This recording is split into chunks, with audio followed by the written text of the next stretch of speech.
Okay, let's do this example based on this refractive index.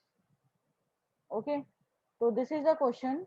If refractive index of glass for light going from air to glass, okay, तो air से हमारा light कहाँ पे जा रही है?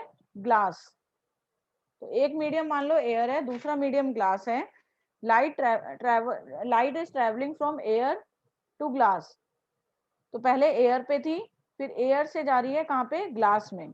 तो हम लोग किस तरीके से लिखेंगे? इसको मान लो मीडियम 1, इसको मान लो मीडियम 2। 1 2 करके अगर करेंगे तो तुम्हें थोड़ा सा ज्यादा कंफ्यूजन हो जाएगा, क्योंकि 1 तुम्हें बार बार चेक करना होगा 1 क्या है, एयर है ग्लास है।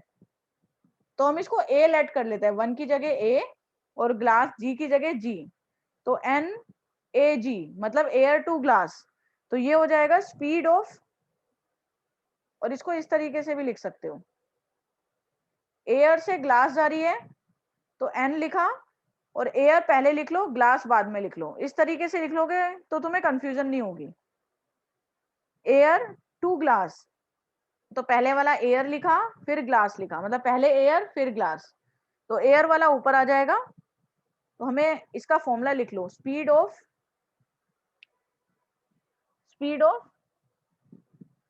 लाइट इन एयर अपॉन में speed of light in glass.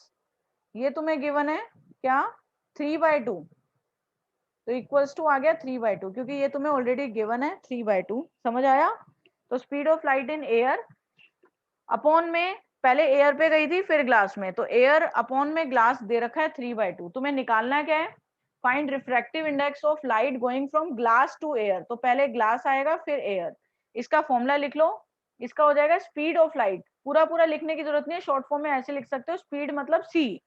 तो speed of light in glass upon में speed of light in air, ये तुम्हें निकालना है।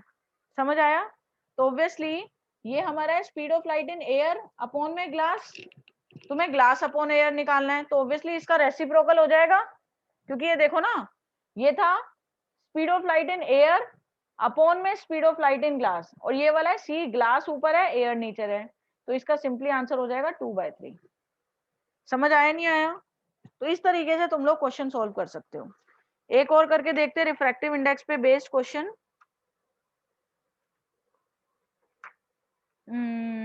एक क्वेश्चन लेते हैं based on this refractive index. Question है, एब्सोल्यूट रिफ्रैक्टिव इंडेक्स दे रखा है तुम्हें डायमंड का 2.42, absolute refractive index of diamond, तो इसलिए मैं एन डी लिख रही हूँ 2.42। ये क्या चीज है? चलो क्वेश्चन ही नोट डाउन कर लेते हैं। You have given absolute refractive index of diamond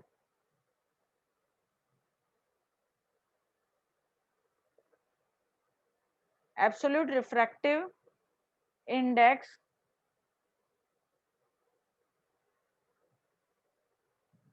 of diamond कितना दे रखा है? 2.42। तो मैं ये भी लिख सकती हूँ कि एनडी दे रखा है 2.42। उसके बाद तुम्हें ग्लास का एब्सोल्यूट रिफ्रैक्टिव इंडेक्स दे रखा है, सिमिलरली ग्लास का दे रखा है 1.50। तुम्हें क्या निकालना है? You have to find refractive index of diamond with respect to glass. You need to calculate refractive index of diamond with respect to glass. तो तुम्हें एन डी दे रखा है डायमंड का रिफ्रैक्टिव इंडेक्स, ग्लास का दे रखा है एन जी, क्योंकि ये है एब्सोल्यूट रिफ्रैक्टिव इंडेक्स। इसका मतलब ये है ये दोनों के दोनों विद रिस्पेक्ट टू एयर है या फिर वैक्यूम है। तुम्हें निकालना है डायमंड का ग्लास के साथ। तो देखो एन डी डायमंड का एब्सोल्यूट रिफ्रैक्टिव इंडेक्स, ये एब्सोल्यूट है, तो मैं यहाँ ब्रैकेट में एब्सोल्यूट वर्ड भी यूज कर लेती हूँ। इसका फॉर्मूला क्या होगा? इसका फॉर्मूला याद है अगर, तो ऊपर आता है सी, नीचे आता है वी।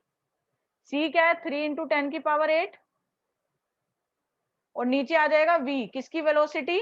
ये क्या चीज है? ग्लास है, सॉरी डायमंड है, तो वेलोसिटी ऑफ डायमंड। तो ये हमें दे रखा है 2.42, क्लियर। तो यहाँ से VD निकल जाएगा 2.42 divided by 3 into 10⁸8। Similarly NG absolute हमें गिवन है कितना 1.50, और इसका फॉर्मूला क्या होता है, ऊपर C आता है नीचे V के नेम पे यहाँ पे क्या है ग्लास, तो VG आ सकता है। तो 3 इंटू 10⁸8, क्योंकि एब्सोल्यूट है, एब्सोल्यूट का मतलब ये है कि ये विद रिस्पेक्ट टू हमारा एयर रहता है, जिसमें मीडियम 1 एयर है। मतलब पहले केस में हमारा एयर से डायमंड गया, दूसरे केस में एयर से ग्लास गया, और पूछा गया जब डायमंड से ग्लास जाता है तब कितना रिफ्रैक्टिव इंडेक्स है। समझ आया। तो 2.42 ये नहीं है, ये तो बेसिकली तुम्हें VG नहीं है, एब्सोल्यूट दे रखा है, ना कि उसकी इंडिविजुअल स्पीड पता है। तो यहाँ पे यू कैन राइट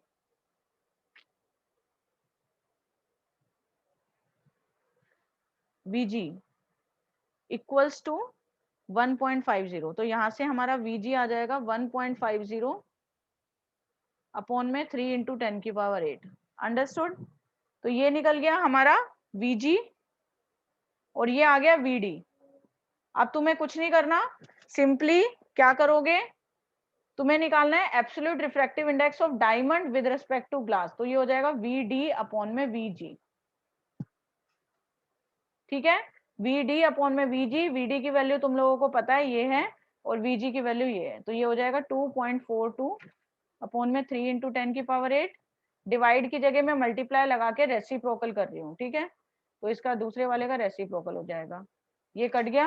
तो 2.42 डिवाइड बाय 1.5 आ गया 1.61। तो this is how you can solve your question.